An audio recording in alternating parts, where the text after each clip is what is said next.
June has arrived, so that means I need to make sure that our monthly household budget is set up and ready to go. So stick around to watch me set up our June 2022 zero-based budget for this family of 3 in the Midwest.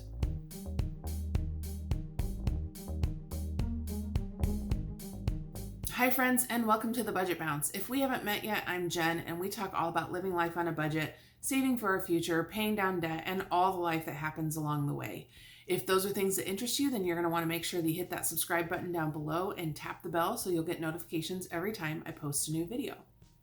June is going to be a busy month for us, and so I need to make sure that I'm planning for all of that with our budget. And so Matt and I have it all worked out, and I'm going to be sharing all that with you now. Let's just go ahead and jump over to the spreadsheet so you can see and watch all the magic happen. All right, and here we are looking at our budget template. This is the template that I use every single month to set up our budget. We do a zero-based budget. And so what that means is we determine what we are going to spend on paper before the month starts, and we try to get it as close to zero as possible. We want to allocate every dollar and give it a job so that it has some direction and we aren't just flailing in the wind, because we are both spenders and we do not do well.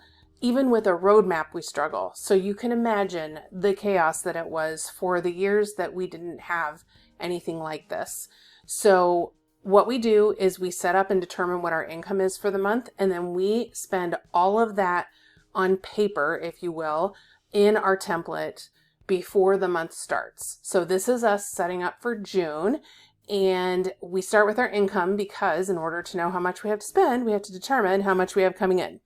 So here we are. I always black out our salaries. So this window over here, this little window, is where our expected and actual paychecks from our salaries come in.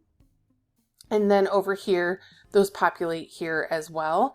Once we get plugged in over here, they populate over here. So we don't mind sharing the totals. We just don't like to share the details. So we also have some rental income coming in. That will be $600. And then at the moment, we don't plan on any sinking funds, and we don't have any plans for the emergency fund. If we have any other additional income come in through the month, which right now I am not aware of any that's coming, then that would go in these lines here, and we would plug that number in here if we happen to know about it ahead of time. Now, what we're focusing on today are these two columns here. So the source, or the description of what it is we're doing, and how much we plan on spending on that particular line item. And you can see the categories down the left side here. So for the month, it looks like we're going to have $10,795 to work with. So we do have some giving planned for the month of June. So that will be a total of $150. That's already been populated. For everything else, I just copied over what we had in May, and we'll take a look at this and update it as needed. Like right away in housing, we don't have to pay anything for utilities for water, garbage, sewer. That is a quarterly expense that comes out in February, May, August, and November. So we don't have anything in June, so I'm going to zero that out. So nothing else in here is changing. Our mortgage, our utilities, our monthly utilities for the house will stay the same at $261, our internet at $121, and our mobile services at $155. That brings our total housing to $3,262. Here we have transportation, and we are going to plan on $300 for gas. Between the gas prices and the fact that we have a couple of trips planned that we will be on the road, we definitely are going to be needing $300 for the month of June. And also I'm going to start going into the office more often, so that's going to increase it as well. We're going to plan on $300 and hope that that works. And then we have OnStar for $24, and right now there aren't any plans or needs for any of these other line items, so that brings our total transportation to $324. For food, we plan on $725 for groceries and $175 for dining, which brings our total food to $900. If we know there are things going on with the kiddos, that we know there are going to be some expenses, we would throw those in here, but I don't have any of those at this point in time. All right, in pets, we will allow $90 for food again. So grooming is $25. That's a really good program that we do with Uther, our dog. We take him in twice a month to get his teeth cleaned and his nails trimmed at Petco, and it's called Vital Care, and it's a subscription for $19 a month. And you could take him in once a week if we wanted to. We do not do that, but we do take him in every other week. So sometimes it's 3 times a month we take him in. But with tip and everything, it costs about $25. We don't have any plans for any meds.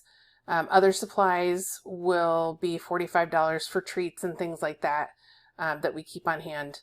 And we don't have any plans for training or the vet at this point in time. So that brings total pets to $160. In insurance, we have a number of things, and we will have our auto insurance come out this month. So first we have our accident insurance at $35, and then I think auto is going to be around $1,025 if I remember correctly. And critical illness is $74, and dental is $23, hospital is $40, identity theft is $12, legal is $15, life insurance is $92.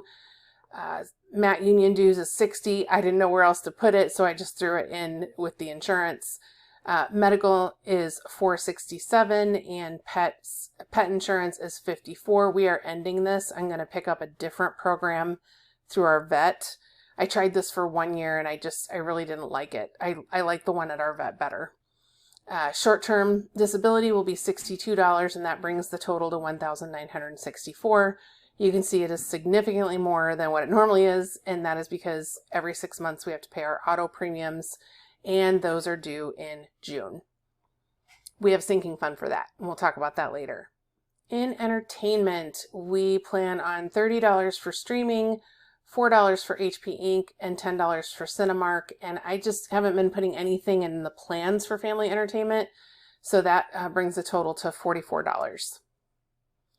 In health, we will put $514 into our flexible spending accounts, $33 towards the gym, and then I just have a general line of $100 in healthcare here because it never fails that we have old bills that are long past the FSA date that we don't have funds available for it to use from our FSA, or that's for things like supplements and things like that, or prescriptions if we had to pick those up and pay out of pocket without it being covered by flexible spending, things like that. So that brings our total healthcare to $647 for June.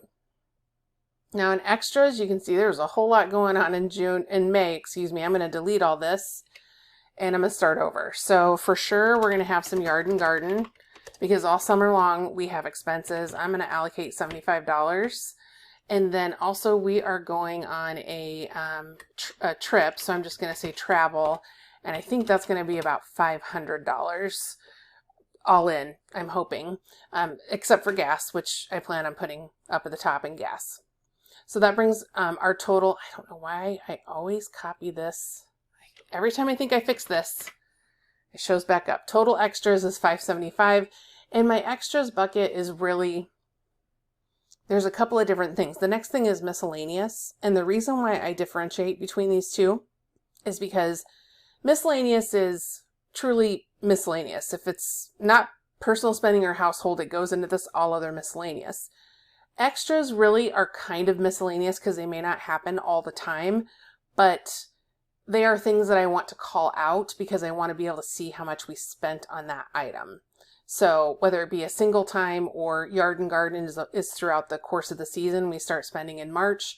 We typically are spending a little bit every month if it's not for soil or mulch or plants or whatever it might be. You know, there's something every single month. And then we get into late summer and canning starts, and I always have some expenses with that. I'm pretty well stocked up after 2 big years of doing it now. And I'm hoping not to have to spend so much. I feel like our investment is pretty much made. But, you know, those are things that happen. And I want to see how much we're spending on that throughout the course of the year. So total extras, like I said, is $575. And when you come down here and see miscellaneous, personal spending is $60. Household is $150. And all other miscellaneous, we plan on $150. And then that brings our total to $360 for miscellaneous. All right, so now we're going to move into savings, and what you see here is a category with several different types of savings. So we have our emergency fund. We're trying to get that built up. We are doing some investments, just some small investments in like M1 Finance and Acorns and things like that. We have college savings that we're doing for the kids. And then we have retirement, which is Matt's and my for retirement accounts through our work. So total $200, excuse me, this column, $200 to emergency fund, $50 to investments, $100 to college savings, and $611 to retirement brings our total savings to $961. And we'll go over everything. I didn't say this earlier, but we will go over everything over here to the right when I do the monthly budget report, when I'm closing out the month and sharing what actually happened. That's why we're only focusing on these two columns today. So don't get all distracted by what's going on over here. All right, next up is sinking funds, and we have a bunch of them. And I've recently had some requests to do a video about our sinking funds and why we do them the way that we do them and what our thoughts are on the process that we use to manage them versus some others and that kind of thing. So I do plan on doing some content around sinking funds, so that's coming. I just haven't gotten that done yet. So let's just talk about what our sinking funds are. So I mentioned earlier, I think I did, that we are spenders. And I apologize, there are some kids setting off fireworks outside my window. Hopefully that's not getting picked up on the mic. So we have a lot of sinking funds because we are spenders, and I need to make sure that we have money where we need it when we need it. Okay, so this is my way of doing that. So we have our auto insurance. I'm going to change that to $170. I took it down a little bit because we had a buffer last time and we're using most of it this time. And so I need to build it back up. So $170 for auto insurance, $20 for auto registration, $15 for Bug. That's our granddaughter. We just have little funds set aside for them, for the kids, for all of them, so that we have, something available in case anything comes up that we do fun with them or they need something or whatever. And a lot of times then that is covering the things that we have in the kiddos section up above. Business travel for Matt, we're putting in $15. He doesn't have to travel much, but that could change when he gets done with his degree. He plans on applying for some positions that will actually have him driving a lot. And so that will require some expenditures. He may have to have some overnight travel and whatnot. So we're just trying to build that up slowly. City utilities, I'm going to change that to 100. We have been in our house now for 5 total quarters. We've gotten 5 city utility bills, 5 quarterly bills. So we have an idea now, it's kind of leveled out. And so we're going to put in 100 instead of 150. Clothing will be 35, entertainment 15. This is again just general. If we have family entertainment, a lot of times this is covering that. Estate planning $20. I haven't talked about this in a while. We had this built up and we're just about ready to have wills and things like that done for Matt and I when COVID hit our family in 2020, and we had to tap into our sinking funds and the emergency fund and things like that while Matt was on a leave of absence. I was on a leave of absence. Neither one of us was getting paid. The disability hadn't come in yet. The money has to come from somewhere. So we used our estate planning. That was the one that we wiped out immediately. We wiped that out and used it, and now we're building it back up just very slowly. Then we have gifts at $50, and healthcare is $50. Henry is $15. $100 for holidays, $150 for home maintenance, $30 for image, $81 for life insurance. This is separate from the one above that comes out of our paychecks. This is actually an individual policy that we have totally, it's an independent policy. And then we're not going to do anything for debt payoff. I put that in thinking that I might do something like building up like a lump sum payment. That was the purpose of this. And I didn't end up putting that into place actually. Online subscriptions, $80, pet expense, $100, technology, $50. I don't have anything in here for vacation. Vehicles is $150, wedding anniversary is $50, and Xanthi is $50. And that brings the total to $1,346 is what we plan to do into our sinking funds for the month of June. Now, the other thing I need to do is I need to delete what we did in May as far as what we spent. So I'm going to delete that out. And I need to be looking into, okay, where are we going to actually pull from our sinking funds? So I know we are going to pull about $1,025 out for our auto insurance. I'm going to show you the impact that this has here in just a minute. We don't have any plans for any, I'm just looking down through here, gifts. We will need to pull out $50 for gifts, and I do think we're going to end up pulling probably $500 out for home maintenance because our garage door opener broke. And so we need to get that replaced. And we've been getting quotes. The least expensive one is $500 right now. So we're at least going to spend that much, if not more. Let's see here. I don't have any hair appointments or anything in July. June. I'm sorry. Why did I say July? June. Technology. We don't have a need. Nope. We don't have anything planned for any of the rest of these. Okay. So it looks like we're planning on using $1,575 that we will pull out of our sinking funds. Now let's show what that did.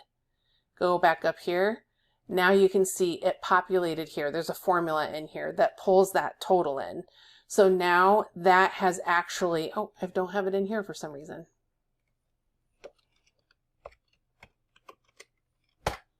There we go. It's supposed to populate here too. And so I put that formula in there. And so now that increases our total income bucket to $12,370. So that way we are fully accounting for everything that's coming in and everything that's going out, no matter where it came from. If it's supporting cash flow going out, then we need to reference it here. If you are a finance or accounting person, then you get this. The whole credits and debits thing is really where I'm at on this. And I am not a finance person, but I do know those basics. So let's scroll back down here and let's move on to our debt section. So our debt section is so big that we have to have 3 total subsections. So the first one is our paid off section. And these are debts that have all been paid off in full, and they are no longer anything that we have to deal with. And then the total of those is $56,854. So we've paid off way more than that total on our journey, but this is the total of the things that have been paid off 100%. And there are, I believe, 26 items here. Yeah, there's 26. So there's 12 in each column. So we paid off 26 debts since we started. Now, this next section is what we call charged off or in collections, and it totals $5,476. And you'll see here, this is all black font where this had different colored font. And the reason for that is because Matt wanted me to treat his debts, the things that had his name on them, differently than things that had my name on them at the beginning. And so we had over 40 debts. I mean, I think now total we have 45 or something like that. But we had close to 40 when we started, and then more have, like, I found a couple more after I first started the channel and was doing this. Anyway, it's grown to 45, and it's just hard to keep track of all that. So I made pink me, and then the black font is him. And so these are all old credit cards of Matt's that we, that are in collections that we are not paying on. They're not accruing any fees or interest or anything. They're just sitting here, and he has asked me not to make these a priority. Let's focus on these other things, which are in our actively paying section, which you can see is our biggest section, $155,539. If you go over here, you can see what we're starting with at $162,714 at the beginning of the month, and then we'll pay some of this down throughout the month. So what do we have here? We have child support at $456. This is a credit card at $90. This is another credit card at $80. This is another child support at $91. This is another old credit card at $25. Then this is a private student loan for $50. Our car payment is $550. Our HELOC, which is the second, it's the home equity line of credit that we took out on our other house, $205. Then we have our Visa, which is $400. And then we have student loans. We don't plan on paying anything on student loans, graduate or undergraduate, this month. So that's $0. And then our family loan is $300. Here's the undergrad loans. And then our total debt payments will be $2,249. So when we go down here and look at this, where does that leave us? So remember, we're doing a zero-based budget. So the thing about that is that we have to get as close to zero as possible. And you can see here, we went way over it. And a big reason for that is because this is a newly added debt. It is one that we had previously paid off using the HELOC to get the credit card interest rate down. And then it's been not a good couple of years, and I just went crazy and racked up a whole bunch more debt. And so now this credit card is back on the docket and we are paying on it again. And I'm actually going to change this to 300 because because we just can't swing it. As you can see, we're in the negative here. So we have to go look. This happens sometimes where all the things I want to do don't necessarily fit into what actually is going to be able to happen. So we need to go up here and find $475. So I'm going to scroll back up here towards the top, and we're going to look at this. So none of this changes. This is all static. It is what it is. Then we have groceries and dining, and really, I mean, I can cut this down some. I think I can cut it down to about 600 for groceries. That would be the lowest we could go. This has not been a good, I'm going to make it 650. This has not been a great category for us. We have not controlled our spending well. So we'll take it down from 900 to 825. Then we have our expenses for the pets, and those are set. Here we have our insurance. Nothing's changing about that. There's nothing to budge there. There's nothing to budge here right now. There's nothing to budge here, except I can take out, I'm going to take this down to $50 for healthcare. And then I have this travel. So what I need to do is I need to pull some money in from our vacation fund. So I'm going to do that. Let's see here. So if I do that, if I pull it out of our vacation fund, so our total here is $575 for travel and then yard and garden. And then personal spending and household, I can take these down a little bit. And all other miscellaneous. So that takes that down to 310. And then let's see where we land. We'll get into the sinking funds if we need to. Let's see where we landed here. Oh, now I have positive. Okay. So I wasn't keeping track. So I'm going to make this 300. There we go. By doing that, that's going to take us to minus 38 cents. That's okay. I don't need to put pennies in here. Just for the sake of making it zero. But if you look here, what I did there was I added another 300 to this. So it's 1,875. Up here, it populates 1,875. So it changed what our bucket is at the same time that I was changing what we were spending. So now they're much closer. So this is how we go about doing this and making our plans for the month. And we are not great at sticking to this. There are specific budget categories that we are terrible at. And, you know, the trick here is if you're trying to meet financial goals, the thing that we have not been good at is making the financial goals the priority. We have made living life the priority, and that has caused us to not meet our financial goals. And that's how it goes. Now, having a budget means you can give yourself permission to do anything that you want. So you can allocate your money however you want, and things can change throughout the month, and that's okay too. But if you have, I used to be so much better at, this was so much easier when I was single than it is now. Because now that it's Matt and I and the kids and everything, it's so easy to just spend. And when it was just me, way back in the day, because Matt and I have been together, we've been married for 12 years now. So when it was just me as a single person, it was just, I only had myself to look at in the mirror, and there was nobody influencing me one way or the other, you know, good or bad, any of that. If it went well, it was on me. And if it didn't go well, it was on me. And so those are the challenges. But you know, the bottom line is, if you set the roadmap for yourself and, you are good at following things like that and, in order to reach your goals, then a budget it is such a great tool for that. So I don't ever want to discourage anyone just because we don't do a good job of it.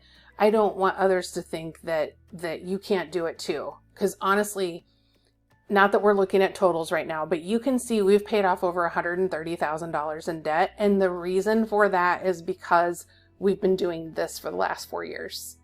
There's no way this would have happened if we had not been doing the budgeting, even though we're not doing great on paying things down right now.